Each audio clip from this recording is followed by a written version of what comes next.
Request for stakeholder support and electoral-related violence, financial risk including less funding and budgetary limitation.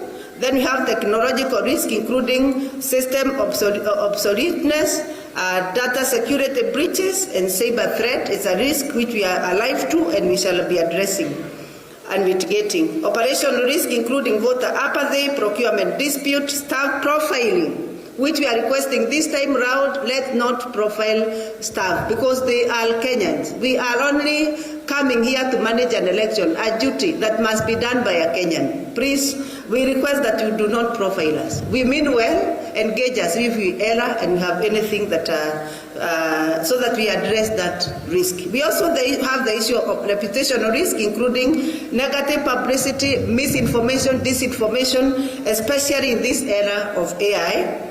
Environmental hazard, including adverse climatic conditions and natural disasters.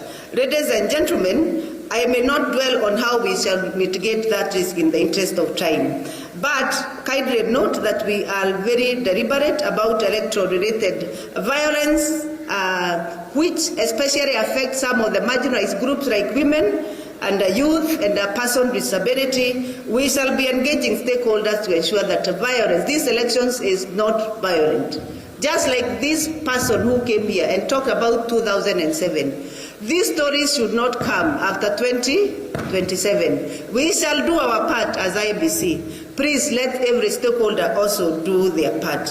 So, ladies and gentlemen, we intend also to have a very robust security on the data protection and ensuring that our register and personal data is actually protected. In conclusion, we are committed, the Commission commits to implement the Elections Operation Plan 2025-2027, which shall gear towards fair and impartiality in all our operations, professionalism and strict adherence to the law, transparency in our operations and resource utilization, accountability in the use of public resources, responsiveness to stakeholder concern, and also feedback. The successful delivery of 2027 elections requires coordinated action among all the stakeholders and all players. The Iebc remains committed to safeguarding the sovereignty of the people and the will of the people of Kenya and advancing constitutional transformation through credible, verifiable, free and fair elections. And we invite the stakeholders to join us because this is our country. We only have one country. We must protect it. We must really gear ourselves to making Kenya great. We are already a giant in election management. Kindly help us to step to the next level. Thank you and thank you very much.